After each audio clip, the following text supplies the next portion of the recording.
And welcome into a Monday edition of the Nick Craig Show, streaming live this morning on YouTube, Rumble, and X. Don't forget that you can check out the show 24/7 wherever you get your podcasts. Just search for the Nick Craig Show in your favorite podcast app and listen to the show on demand on your own time. Boy, has it been an interesting news weekend across the United States. And man, just a couple of hours after we were off the air on Friday, all hell breaking loose at the White House as the Ukrainian president, Volodymyr Zelensky, was in the United States in what was supposed to be, and from all accounts, a relatively simple meeting. Him coming to the United States after his cabinet agreed upon a U.S. mineral deal. He was set to travel and did travel to the United States to sign that mineral deal into authorization, get that fully signed, and begin the process of ending the Russia-Ukraine war that has been brewing for years now. From all accounts, supposed to be a relatively simple meeting, a relatively simple event. It devolved into chaos just moments after it began at the White House on Friday, with the Ukrainian president going back and forth with J.D. Vance and President Donald Trump. Here is the exchange as it happened live on Friday. I'm talking about the kind of diplomacy that's going to end the destruction of your country. Yes, but if you are Mr. not President, strong... Mr. President, with respect, I think it's disrespectful for you to come into the Oval Office and try to litigate this in front of the American media. Right now, you guys are going around and forcing conscripts to the front lines because you have manpower problems. You should be thanking the President for trying to bring an end to this conflict. Have you ever been to Ukraine that you say what problems we have? I have been to. Come once. I've actually watched and seen the stories, and I know what happens is you bring them on a propaganda tour, Mr. President. Do you disagree that you've had problems bringing people into your military? We have problems. And do you think that it's respectful to come to the Oval Office of the United States of America and attack the administration that is trying to prevent the destruction of your country? A lot of questions. Let's start from the beginning. Sure. First of all, during the war, everybody has problems, even you, but you have nice ocean and don't feel now, but you will feel it in the future. God bless. You don't know that. God bless. You don't God know bless. That. You will not have a war. Don't tell us what we're going to feel. We're trying to solve a problem. Don't tell us what we're going to feel. I'm not telling you. Because I'm you're in no answering position on to this dictate that. That's Remember exactly this. what I'm not You're in dictating. no position to dictate what we're going to feel. We're going to feel very good. You will feel influence. We're going to feel very good and very You strong. will feel influence. You're right now not in a very good position. You've allowed yourself to be in a very bad position, and he happens to be right about it. From the very beginning of the war. You're not in a good position. I You don't was have in the cards right now. With us, you start having not cards. playing But cards. right now, you I'm don't. very Yeah, you're playing serious, cards. Mr. President. You're I'm playing very cards. serious. You're gambling I'm with the president lives in of war. millions of people. You think You're you- gambling with World War What III. what you're You're speaking gambling about? with What you're World speaking War about? III. And You- what you're doing is very disrespectful to the country, this country. That's with back all to respect to you. your Far country. more than a lot of people said very they respect. should have. Have you said thank you once? A lot of times. No, in this Even entire meeting, today. have you said thank Even you. today. You went to Pennsylvania and campaigned for the opposition in October. Offer some words of appreciation for the United States what of you're speaking America about. and the president who's trying to save your country. Holy moly, what an exchange back and forth at the White House on Friday between Zelensky, Trump, and Vance. You know, all the lead up of this and what we've seen over the last couple of years, I guess maybe I shouldn't have been surprised by this. Now, if you tune into liberal mainstream media and follow liberals on social media, you would believe that what you just watched and what you just saw was the worst thing that had ever happened. And that Zelensky, poor old Vladimir Zelensky, with his $300+ billion worth of United States aid, waltzed his way into the United States and was treated so terribly and treated so poorly by the United States. And that this is just the worst thing that has ever happened. But I'll remind you, and I've got the evidence to back it up, from 2022. This was reported by NBC News at the time. According to an exclusive NBC News report from 2022, Biden raised his voice at Zelensky during a phone call in June of that year. The U.S. president had just announced an additional $1 billion in aid to Ukraine following Russia's invasion. However, before Biden could finish his sentence, Zelensky began listing more requests for assistance. Frustrated, Biden reportedly told him that the American people were being generous and Ukraine should show, quote, a little more gratitude. That was 2022. And so what does that show? It shows a pattern from the Ukrainian president. It shows that it's never been enough for him. The copious amounts of United States aid, the hundreds of billions of dollars that U.S. taxpayers have poured into this war is not enough. It's never been enough. He had a very simple task to accomplish on Friday. Show up to the White House, show up to the United States, sign the mineral rights agreement, which I'll get into the details of that in a little bit.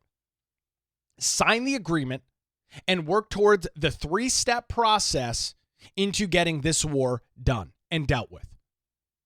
And with a war, with a peace agreement, with a treaty, not everybody is going to get what they want.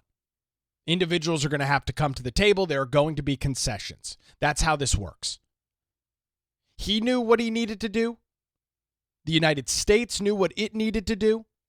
Everybody was on the same page, I guess, except for the Ukrainian president, who decided to come to the White House and get into a pissing match with J.D. Vance and Donald Trump. It ended so incredibly poorly for him. It was all laid out in front of him. All he had to do was show up, nod his head, speak for a little while, and be done. But he couldn't do that. He needed to insist on more. He continued to talk about security, which was not part of the agreement. Everybody knew the plan. 3 steps: mineral agreement, security agreement, ceasefire / treaty, peace deal. That was the 3-step plan. Everybody was aware of this plan. Zelensky, his cabinet in Ukraine, the United States, the president, the vice president, senators, everybody was aware of the plan and what needed to be done. But Zelensky couldn't help himself, and it's not the first time. Joe Biden, of all people, was incredibly frustrated with Zelensky back a couple of years ago. You didn't see Joe Biden get frustrated very often. Joe Biden gave blank checks to Ukraine for his entire presidency. Yet, he attempted to do the same thing with Trump. He attempted to operate in the same manner, the way in which I guess he did with the previous administration, and it backfired royally on him. Completely backfired on Zelensky. And I was shocked to see this unfold. Not necessarily the back and forth exchange in the Oval Office, but this unfold after the fact. South Carolina Senator Lindsey Graham. Take a listen to what he had to say on Fox News just about an hour or so after this took place on Friday. This is truly shocking to hear. That was Zelensky this morning. I urged him to stay on message, be grateful, be thankful. We'll talk about details of security guarantees later. Keep it upbeat, keep it positive. It was absolute, utter disaster. The question for me is he redeemable in the eyes of Americans? Most Americans witnessing what they saw today would not want Zelensky to be their business partner, including me, and I've been to Ukraine 9 times since the war started. I met with him this morning. President Trump I talked to last night, he was upbeat about the deal. I've never been more proud of President Trump for showing the American people in the world you don't trifle with this man. He was very positive. He was very upbeat. He wanted to get a ceasefire. He wants to end the war. And Zelensky felt like he needed to bait Trump in the Oval Office. JD was awesome. And that's exactly what he did. He attempted to bait Trump in the Oval Office, and JD Vance laid it out perfectly right at the start. Zelensky attempted to restage the entire situation in front of the American media, knowing damn well what he was doing. J.D. Vance called his bluff, called him out on it, and then it divulged into him making this empty, veiled threat against the United States. So you've got oceans to protect you from war. You're not feeling it right now, but you soon will. What the hell is he thinking? You're going to come to the United States after we've given you $300 billion worth of aid?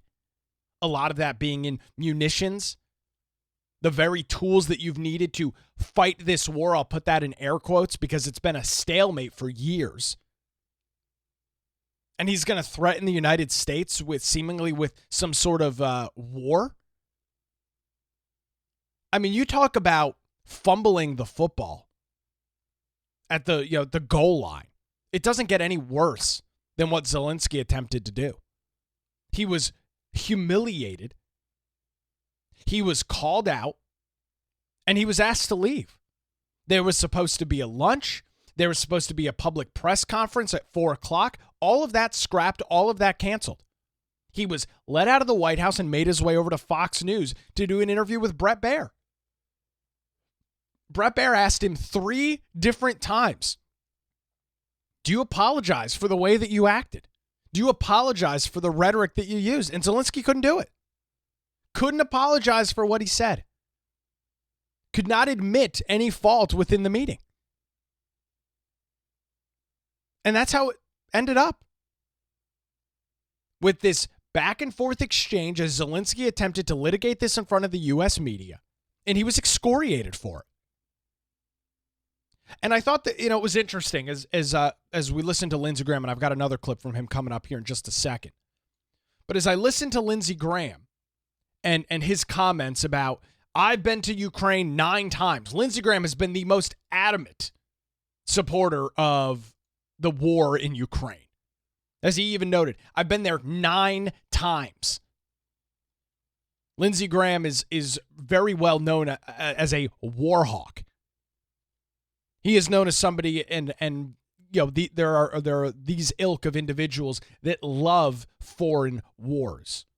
They love the United States being involved in foreign conflict. The word that is used to describe a lot of these individuals are neocons. Lindsey Graham squarely falls into that category. And so when Lindsey Graham is no longer on your side, when you have managed to piss him off beyond belief and cause him to completely disregard whatever you're saying and to back the president and call you out, the guy who seemingly he's best friends with, 9 trips to Ukraine, you know you've screwed up royally. And I can understand Graham's frustration because according to him, he said he spoke to Zelensky earlier Friday morning and told him to keep the meeting on message, keep the meeting on brand, sign the mineral rights agreement, and then we'll work towards the next steps. Everybody was well aware of the plans, I guess, except for the Ukrainian president, who, for him, $300 billion in aid is not enough. The United States has not put enough money and ammunitions and resources on the table. So he attempted to come to the United States and bully this new administration into more concessions and into more resources. It didn't work for him. Here was Lindsey Graham just moments after this took place, leaving the White House, similar to the Fox News clip, but a little bit more ad-libbed right after this took place. Take a listen. Complete, utter disaster. I've been to Ukraine 8 or 9 times since the war started. I understand the consequences of Putin's actions against Ukraine. I appreciate what the Ukrainian people have done. They fought like tigers. At the end of the day, I was hoping that this minerals deal, which would be transformative in the relationship, would go over well. I talked to Zelensky this morning. Don't take the bait. President Trump was in a very good mood last night. Somebody asked me, am I embarrassed about Trump? I have never been more proud of the president. I was very proud of J.D. Vance, standing up for our country. We want to be helpful. What I saw in the Oval Office was disrespectful. And I don't know if we can ever do business with Zelensky again. I think most Americans saw a guy that they would not want to go in business with. The way he handled the meeting, the way he confronted the president was just over the top. So I think the relationship between Ukraine and America is important, vitally important. But can Zelensky do a deal with the United States? After what I saw, I don't know. What would he need to do? So the Q&A wasn't anything great. It was just reporters asking ridiculous questions. But again, when Lindsey Graham of all people is turning favor on Ukraine and is saying, I've never been more proud of the president, never been more proud of J.D. Vance, and the way that Zelensky acted was completely inappropriate, completely unacceptable, you know that you've really screwed the pooch. And it was obvious and evident by that taking place. So I was out to lunch Friday with some friends after this was going on and while this was going on. And we began talking about it. And, you roll the clock back a couple of years to when this first began. And you'll remember at the time, Joe Biden, who was the president, was asked as Russia was lining up troops on the Ukraine border, and it seemed like some sort of invasion was imminent. Joe Biden was asked at the time, Russia's staging all of these troops. What is your message here? What do you think is going on? How do you handle something like this? And the president at the time, Joe Biden, said, well, it depends on what Russia does. If it's just a minor incursion, well, then it's probably fine. Greenlighting Putin to invade Ukraine, which is exactly what Joe Biden did. His weak, feckless leadership on the national stage allowed this to take place in the way in which it did. And we saw, and we have seen over the last couple of years, the results of that weak leadership play out. When President Joe Biden greenlit Russia's invasion of Ukraine, which is exactly what he did, there's no such thing as a minor incursion. You're invading another country. Minor or not, you send troops across country lines to attempt to seize land. There's no such thing as a minor incursion. Those are Joe Biden's words, not mine, not Donald Trump's, not J.D. Vance's, not the Republicans. That was Democrat Joe Biden's words at the time, greenlighting this invasion. And lo and behold, what happened? War broke out, and that's been what's been going on for almost 3 years now.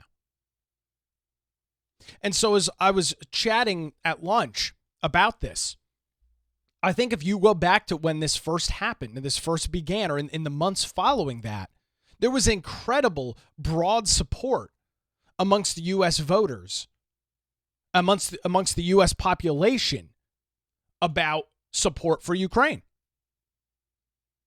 That was very obvious and very evident. But as the years have gone on, this began in 2022. As the years have gone on, that support has dwindled, irregardless of who was in the White House. This, I was looking for some polling to back my stance up, and I found it over at Pew Research. This is, the thing is, it shows Republicans and Democrats and then total in terms of U.S. support for Ukraine. And when this began in 2022, only about 7% believed that the support was too much. That was at the time, indicating that over 90% of individuals when this started thought that the support was about right or not enough, indicating huge, broad support. 42% at the beginning thought that the U.S. was not providing enough aid. You now go to when this Pew Research poll was conducted, February 3rd through 9th, so well before this meeting in the White House on Friday, at the end of February. The beginning of last month, you have the poll completely flipping on the other side, where total, you have 30% of individuals saying that the support is too much. At this point, over $300 billion United States taxpayers are in the hole. 30% say it's too much, and only 22% say it's not enough. That's a 20-point drop in support, not enough. And a 20+% gap for too much.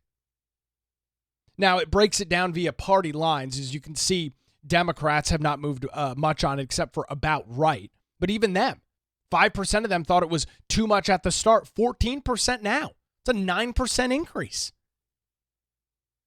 And so when you look at this overall broader trend, it shows you very clearly that the United States populace, the U.S. taxpayer, has had enough of this war. We are dealing with our own issues internally. We are dealing with sky-high inflation. We are dealing with record-high prices. We have so many issues that our country is facing right now due to the failures of the last administration that the American people's goodwill is gone. And that was the discussion that I had Friday with a group of friends.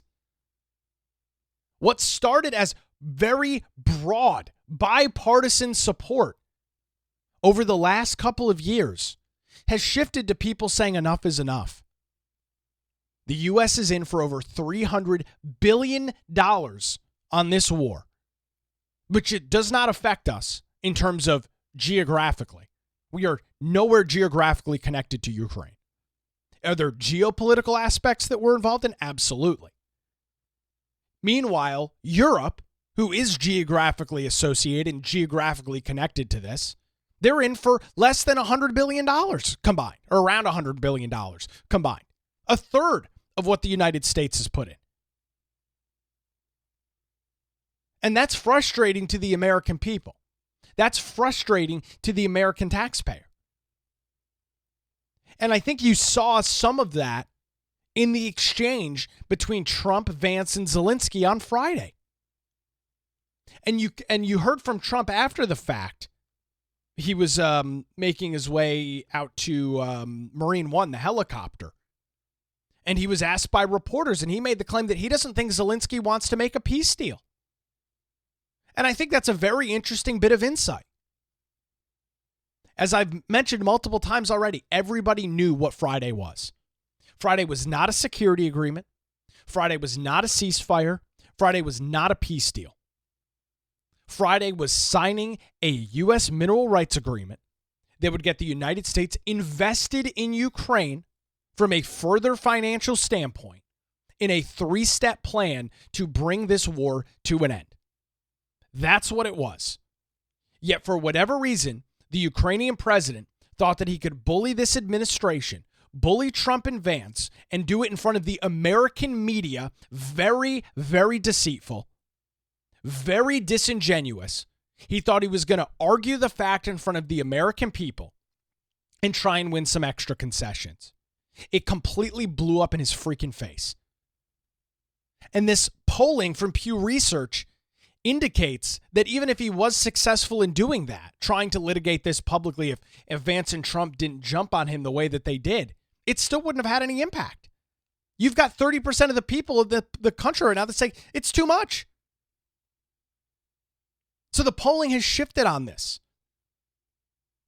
After hundreds of billions of dollars and years of stalemate, which is where things essentially sit right now. And so the question that has been asked over the weekend, the question that is being asked this morning is, what does this look like in the future? Where do we go from here? Now, Zelensky spent his weekend gallivanting through Europe, the great European allies that have put in a third of what the United States has, getting hugs and kisses from individuals all over Europe. Big, bad, mean, evil Donald Trump treated poor little Vladimir Zelensky poorly. So he was gallivanting his way through Europe, talking to leaders there. And so maybe this ends up being a net positive for the United States. Maybe this blow up on Friday is finally enough to kick Europe in the ass and get them to actually invest in this war. Because it actually affects them. It doesn't really affect us. They have been allowed to slow walk this.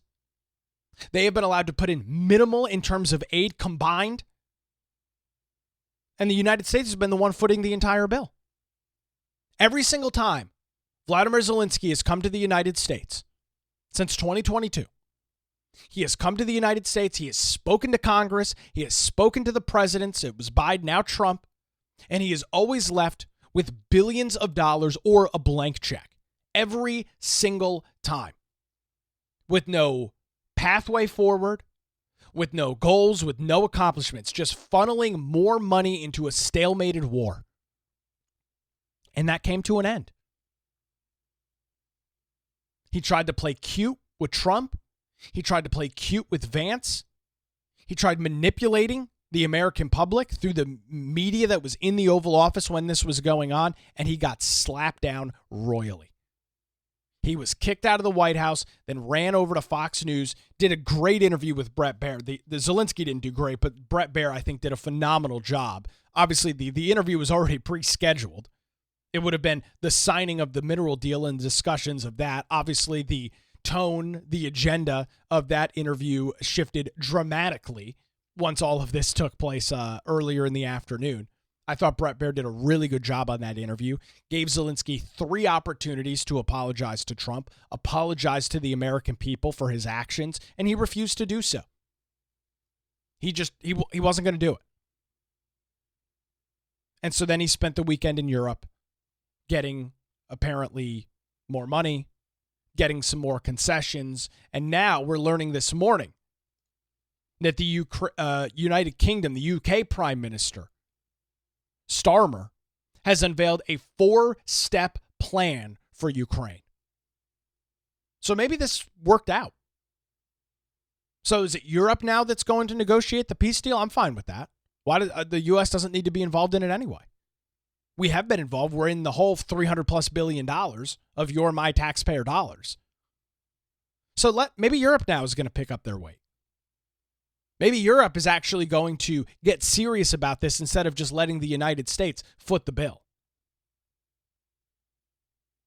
I'll have some details on this 4-step plan, plus actually what was the mineral deal, what was actually supposed to be signed on Friday when Vladimir Zelensky decided he was going to blow the whole thing up in front of the American media and in front of President Trump and J.D. Vance. I'll have those details coming up here in just a few minutes. I want to remind you that you can support the show if you believe that you are getting some good value and content. I encourage you to head on over to patreon.com/Nick Craig, patreon.com/Nick Craig, and support the show financially. $5, $10 a month. If you believe you're getting some value, you get access to bonus content, including daily show notes and our monthly Zoom chat, where we chat about the issues and topics of the day. All of that available over at patreon.com/Nick Craig. And we appreciate everybody's, or I should say, I appreciate everybody's support on this endeavor over the last couple of months. We'll have details on this mineral rights agreement that was supposed to be signed, what the UK is now saying about a peace deal, all of that coming up as the Nick Craig Show rolls on a Monday morning, streaming live on YouTube, Rumble, and X, and available 24/7 wherever you get your podcasts.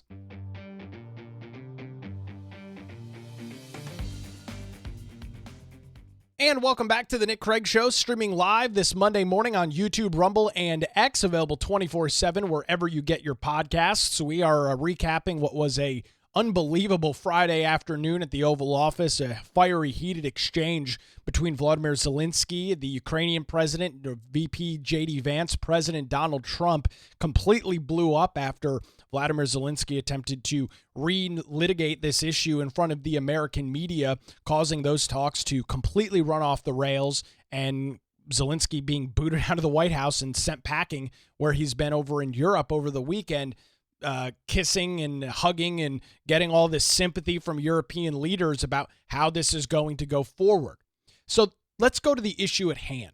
What was supposed to happen on Friday? As I've mentioned, everybody knew what the deal was on Friday. Zelensky was supposed to show up, talk with Trump and Vance, sign this mineral deal, sign this mineral agreement, and then work towards the next steps, which would have been a security agreement and then peace between Russia and Ukraine. That was the 3-step plan that everybody had been laid out. Everybody knew that's what was supposed to happen. Zelensky decided he wanted more. He gambled, and it completely backfired on him. So what was the agreement? It was very simple. Ukraine would have contributed to a fund. The U.S. would have created a controlled fund that would receive revenues from Ukraine's natural resources. Ukraine would have contributed to the fund half of its revenues from future modernization of natural resources and associated infrastructures, such as LNG, liquefied natural gas, and port infrastructure. The fund would not draw on revenues from existing mines, oil wells, or other natural resource businesses, so only new things in the future. And the fund would be designed to reinvest some revenues into Ukraine. This would have been an opportunity for the United States to claw back some money that has been spent. $300 billion, I'll note you. But claw back some of that and begin a process to actually make something happen. That was step one, signing this mineral agreement deal. In this second phase, the two countries would negotiate a more detailed plan to set up the fund. Zelensky said that Ukraine's parliament would need to ratify the second agreement. After that, they would move into a security guarantee. The draft vaguely referenced security guarantees, but did not signal any specific U.S. commitment to safeguarding Ukraine's security, a provision that Zelensky had vigorously pressed to include as the war with Russia enters its fourth year. But everybody, again, knew this.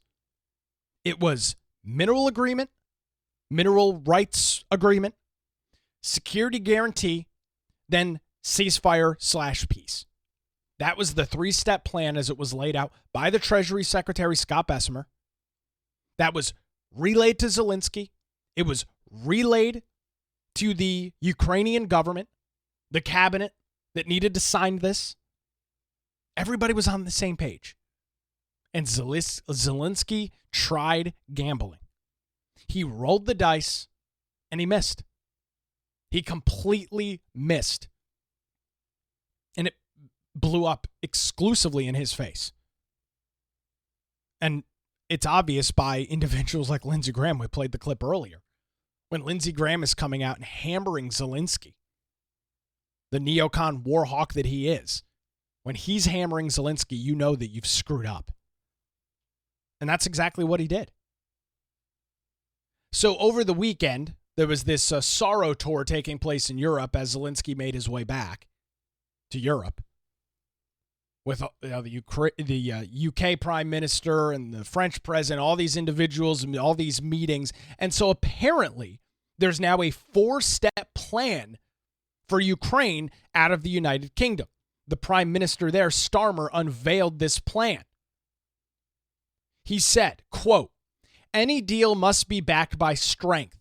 Every nation must contribute to that in the best way that it can, bringing different capabilities and support to the table, but all taking responsibility to act and to step up their own share of the burden." That's pretty rich, isn't it? Now the United Kingdom is talking about strength and everybody coming to the table and everybody pulling their own weight and giving their own fair share. Where the hell was that over the last couple of years when the United States taxpayer has invested $300 billion into the war? I didn't think Europe was capable of putting in anything else. They haven't up to this point. They put in around $100 billion. All in all, in the entirety of Europe. Not just the UK, but the entirety of Europe is about $100 billion. Maybe a little more, maybe a little less. So where was all the fair share talk 3 years ago, 2 years ago? They didn't have to worry about their fair share because the United States was writing blank checks. The United States has been and continues to be the largest funder of the war between Ukraine and Russia. So the UK and Europe didn't have to worry about it. Starmer, the UK Prime Minister, and other leaders met in the UK over the weekend and were working out to secure a deal now without the United States. Leaders agreed to keep aid flowing into Ukraine for an extended period of time so it would be prepared if Russia tried to strike again after a ceasefire deal was secured. The first of a 4-part plan, according to the BBC. So the BBC has got this 4-part plan. They are the ones that broke this.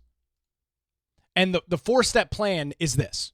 First, keep military aid flowing into Ukraine while the war is ongoing, and increase economic pressure on Russia. That's one.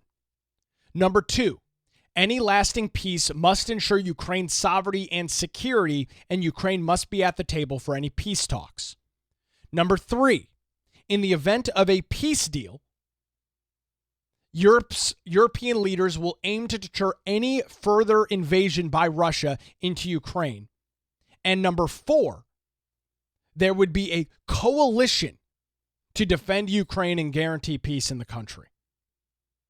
That was the four-part plan unveiled by the UK. I don't really understand how that's a four-part plan. So they're going to keep flowing money into Ukraine and increasing economic pressure on Russia. How is that going to get Russia to the negotiating table? This alleged four-part plan doesn't really have any meat to it at all. It just says, oh, there's got to be a peace deal, and European leaders will aim to deter any further invasion by Russia. There's no teeth to this. There's no meat. The deal that Zelensky had with the United States was absolutely perfect. It would bring the United States and Ukraine together on this mineral rights deal. The United States would have a vested interest in what's going on in Ukraine, which we can debate whether that's good or not, but that was the deal as written.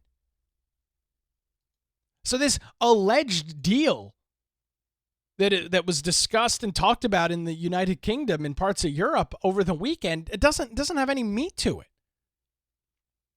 And CBS News has a pretty good write-up on this morning with Scott Bessent, the Treasury Secretary. It says Bessent, who crafted the economic agreement, said Sunday that, quote, it's impossible to have an economic deal without a peace deal, while acknowledging that the economic deal was initially supposed to be a building block towards securing a peace deal with Ukraine. Bessent told CBS News, quote, President Zelensky had thrown off the sequencing, noting that the administration was set up to sign the deal on Friday. The Treasury Secretary said the most tragic part of Friday's breakdown is that President Trump's plan to use that economic agreement was to, quote, further intertwine the American people with the Ukrainian people and to show Russian leadership that there was no daylight between them. He continued by saying, and President Zelensky came into the Oval Office and tried to relitigate in front of the world the deal. Bessent said the administration now has to see how Zelensky wants to proceed, saying an economic agreement would be rendered moot if he wants fighting to continue, noting that President Trump and the administration, quote, wants a peace deal. Plain and simple. That's it. The United States wants a peace deal. I think the world should want a peace deal. And guess what a peace deal is going to mean? Both parties coming to the table. And Trump even talked about this, saying that he has to be very careful with how he operates with Russia and Ukraine. If he cuddles up and gets too close to Ukraine, that's going to piss Russia off and no negotiation is going to happen. He gets too close to Russia, that's going to piss off Ukraine, no deal happens. He's got to walk a very, very fine line, a very, very small tightrope between these two countries. There's this idea, and I saw a lot of comments on social media over the weekend from conservatives and people on the right, that Trump needs to just get in bed with Zelensky in Ukraine and somehow that's going to end the war. There's going to have to be some agreement that's made. What does that look like? Does the geography of Ukraine change? Does the world map change? Hopefully not. I don't think that's what the intention or the goal is. But Trump's got to stay neutral on this. The United States has to stay neutral on this peace deal. You can't cozy up with one party and then expect the other to come to a table and have a good faith negotiation. If Trump 100% partners up with Ukraine, Russia's not going to negotiate. I mean, folks, this is not very complicated. You don't need to read The Art of the Deal to figure this out. When you're the intermediary, when you're the moderator in between two parties and something is going on, you need to stay in the middle. You can't show favoritism to one side or the other. That will not get you into a position where you've got good negotiations. That is not going to get you into a position where an actual deal is made. I don't know why that's such a complicated task to figure out.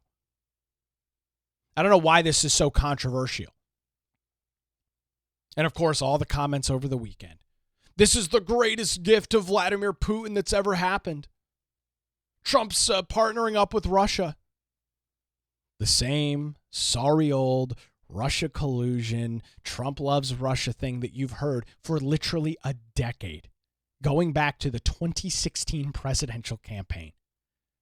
The same sorry old nonsense on repeat. A broken record just spinning ad nauseum forever.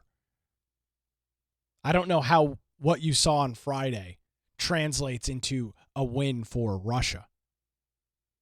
Now, I guess you could see it as a win for Russia if you want the war to continue, because this is going to delay any sort of peace agreement, peace deal. So if that's the case, then maybe it is a win for Russia.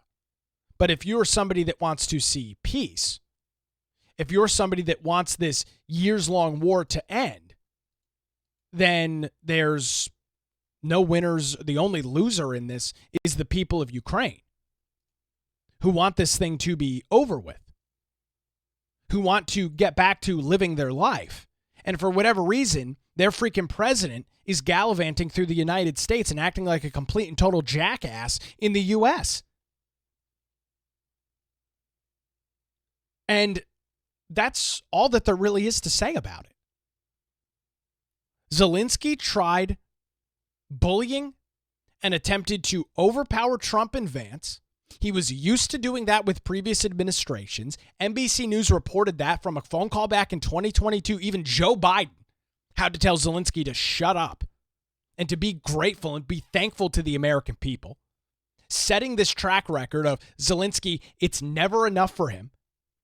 It's never going to be enough for him. He continues to want blank checks. He continues to want U.S. munitions and arms, and it's never going to be enough.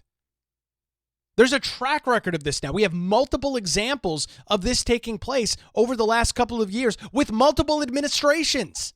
Not just Trump, not just the Republicans, but with Joe Biden. And so it paints this picture of a guy that maybe doesn't want the war to end. It paints the picture of a guy that, as Trump says, maybe he doesn't really want peace. And that's kind of where we stand this morning. Zelensky says he's still open to signing the agreement. The question is Trump in the United States? And the answer to that, the answer to that is unknown as of right now. Zelensky apparently tried to get another meeting with Trump on Friday, and Trump said, to hell with you, I'm not doing it right now. So how does this unfold over the next couple of days? I really don't know. How does this kind of shake out? I truly don't know. We know that Trump tomorrow night is going to be addressing, not a State of the Union, but he's going to be addressing a joint session of Congress. That's going to happen tomorrow night. We'll probably hear some more about it then. And so that's really all I have to pass along to you this morning. And I'll make this point one more time. The United States at the start of this war, the American people, were all in favor of Ukraine. And for a large part, they do continue to support Ukraine. But what they want to see is an end. What they want is war to be over. They are sick and tired of their money, of their dollars, being funneled over to Ukraine for no movement in the war, for a complete and total stalemate, which has existed now for quite some time. They want conclusion. They want a deal. And you heard from Trump in the White House on Friday. You don't have the cards right now. You bring the U.S. into the fold, you have the cards. We want peace. We want an agreement. We want a deal. We want this to end. And I don't know why that was so complicated for Zelensky to understand. He completely screwed himself in this meeting on Friday. I don't know what the hell he was thinking. I have no idea why he thought this was a good idea. There was even the video and the picture online of the Ukrainian ambassador with her head in her hands, just like completely shocked that this was unfolding, that Zelensky was going this far off script and trying to relitigate this issue in front of the American public. It's remarkable. Ellen is commenting over on our YouTube channel this morning where she's watching live and says, the First Lady of Ukraine riding around Europe in a Rolls Royce visiting designer salons wasn't a good look either. Ellen, probably not a great look. And I think that's why when I'll pull back up this Pew Research poll, when you look at the support for the Ukraine war over time since 2022, you've seen the amount of support being too much go from 7% to 30%, and not enough go from 42% to 22%. As time has gone on, this conflict, this war that has been brewing, has fallen out of favor with the American people, and it's no surprise. It's not shocking, it's not unbelievable, it's not unheard of. There's got to be an end in sight. Zelensky had the opportunity. Again, the first step, this mineral deal was not the end-all be-all. It was not the end of the war. It was not a ceasefire. It was not a security deal. But again, everybody knew that. 3 or 4 step plan. It started with the mineral deal. He decided to play cute. He decided that he wanted to try and get more from the administration by pleading to the American people via the U.S. media, and he completely shot himself in the foot. So I'm sure this will be an interesting thread to track over the next couple of days and weeks. We'll keep an eye on it right here on the Nick Craig Show. Taking a look at some other national news this morning, some interesting things going on. Federal workers received a second email over the weekend from the U.S. Office of Personnel Management asking them to list their accomplishments in the past week. Late Friday night, the email was received and they were told to list 5 bullet points about what they actually did. And the message also included this at the bottom. Quote, going forward, please complete the above task each week by Monday at 11:59 p.m. This time, the email said, please don't send any links, attachments, or any classified/sensitive information. If all of your activities are classified or sensitive, please write all of my activities are sensitive. Federal agencies are giving specific instructions to employees according to news reports. Roughly 1 million out of the 2.25 million federal workers responded to the first email. An employee of the National Institute of Health spoke to Politico and said, quote, I'm just sort of numb to it all by now. It's been like one long funeral and it never lets up. You're numb to what by now? Having to work? You're numb to what? Actually having to do a job? Having to prove your worth to the American taxpayer? What are you numb to? What are 5 things that you accomplished last week? That's a funeral? The shock and outrage over this, I just don't get it. Who do these individuals think they're speaking to when they release these ridiculously stupid comments to Politico? It's been like one long funeral that never lets up. You think that you're going to win brownie points from the American public because you can't tell the Office of Personnel Management what you did in a 40-hour work week? You think you're going to win any great favor from the United States, from the American people? I don't think so. This is all happening as a coalition of labor unions and civic right organizations, aka leftist groups, are in lawsuits alleging that the first "What did you do last week?" email violates federal law. U.S. District Judge William Alsop found that the Office of Personnel Management likely violated the law by failing to comply with notice and comment rulemaking in issuing memos. The judge also found that the agency improperly fired probationary employees, this judge, an appointee of President Bill Clinton. In a privacy assessment first published on February 5th in response to the lawsuit challenging the Trump administration's implementation of the email system, the Office of Personnel Management said responding to any mass email was voluntary. On Friday, OPM updated its privacy assessment to say that federal workers could decline to respond, but, quote, consequences for failure to provide the requested information will vary depending on the particular email at issue, end quote, there from OPM. In a post Saturday on X, Elon Musk said, quote, the president has made it clear that this is mandatory for the executive branch. Anybody working on classified or other sensitive matters is still required to respond if they receive the email, but can simply reply that their work is sensitive. And he did that and replied with a link to indicating that the Department of Defense under Pete Hegseth is requiring all staffers to respond to the email. So these agencies want to continue to fight this. Of course, the old Democrat tactic, sue till blue, you're well aware of that. That is a Democrat tactic that we have seen a lot here in North Carolina as we watch and follow, state politics. We see Democrats over and over again attempting to change the way in which government operates. Republicans enact law. Democrats don't like it, so them and all of their Democrat advocacy groups file, whether it's a federal or state briefing, to try and get the law thrown out, to claim that it's unconstitutional. This is the Democrats' attempt to take power. And it really hasn't worked. It's been essentially a miserable failure. They can't win at the ballot box. And this is really the whole issue. Democrats do not have a clear and concise message. They do not have policies and platforms that resonate with the majority of the American people. And because of that, they don't win elections. North Carolina is the prime example of that. They just can't win. The General Assembly has been exclusively controlled by the Republicans for, at this point, 12 or 13 years.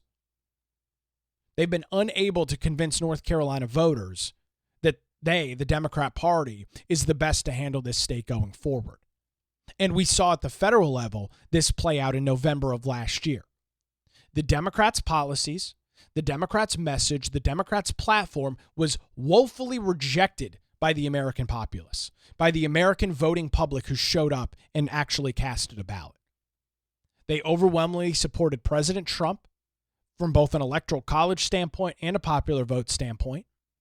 Gave Republicans a much larger margin in the Senate than was even expected or even a pipe dream for Senate Republicans. And Republicans were able to retain control of the U.S. House.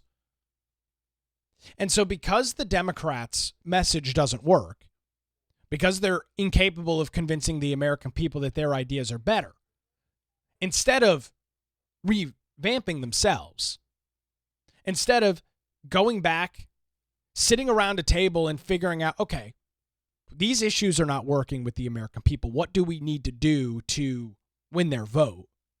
What do we need to do to have successful elections and convince people that our policies, our platform, our ideas are better? Instead of doing that, they're just going to try and gum up the current administration in court. They're just going to sue over everything that Trump and everything that the Republicans do for the next 2 years. It's a very short-sighted approach to the issue. The Democrat Party is facing a massive problem right now. It's been going on for the last couple of years. I played that very interesting clip back a few weeks ago from the former Secretary of Transportation, Mayor Pete Buttigieg. He was at some think tank, some discussion, talking about the Democrat Party, talking about the issues that the party is facing, talking about how they spend too much time pandering to small groups instead of trying to, and I say pander, but pander to the American people as a whole. They've isolated themselves into all of these small little groups, and they've called out all of these groups, and they attempt to win over favor with all of these little groups, and what it ends up doing is turning off the vast majority of the American voter. What it ends up doing is fracturing the Democrat Party and making them think that these wild, radical ideas are what the vast majority of Americans support. And that is their issue right now. That's the problem that the Democrat Party is facing. And the idea that you heard those comments from Buttigieg back a couple of weeks ago prove that even somebody like him, who is well entrenched within the Democrat Party, it proves that he can read the writing that's on the wall. If Democrats don't change the way in which they speak to the American public, if Democrats continue walking down this very dangerous path of pandering to small minority groups, because that's essentially what they've created. If you're a minority group, come to the Democrat Party, beg, cry, and plead for something, and we'll give it to you. They've decided that that's their best approach. That's a great idea for them. And in reality, it just completely derails the Democrat Party. Because instead of speaking to a broad group of voters, instead of speaking to the American population as a whole, it's all of these little segments, all of these little groups. And it's not sustainable long term. It's not something that Democrats can continue running with. Because it turns out, and I know this is going to be very shocking news to you, very, very shocking news. Turns out the issues that the Democrats think people care about, like men and women's sports, are very unpopular with the vast majority of the American public. Turns out that that's not a popular stance, not a popular thing with the vast majority of the people here. But because a few little minority groups say it's a big issue. Because the trans community, which is fully entrenched within the Democrat Party, says this is a huge deal. It is. It must be. It's completely and totally farcical. And so they've got to reimagine and re-envision themselves, or they're going to continue to completely fall off in favor of the American people. And by the way, let me state, I'm okay if they continue down this path, this trail. If they want to continue pandering to these groups with things that are broadly unpopular, 80-20 issues, I'm okay with that. I'm totally fine with it. I would imagine, though, over these next couple of years, you will see more individuals like Pete Buttigieg speaking up against this, challenging the Democrat Party to change their messaging, to change their narrative, and get back to a message that actually resonates with the American people. Because at the end of the day, Democrats want to win just as much as Republicans. And so they need to figure out how to craft a message to actually do such a thing. And right now, what they're doing is not happening. It's just not working. Just seeing this coming in, President Trump is set to make an investment announcement at the White House around 1:30 this afternoon. That's going to be coming up a little bit later on today. We'll keep an eye on what that update is and bring you those details coming up tomorrow morning right here on The Nick Craig Show. Thank you so much for joining us on a Monday morning. Don't forget that you can get exclusive and bonus content by visiting patreon.com/Nick Craig. We're back tomorrow morning right here on The Nick Craig Show.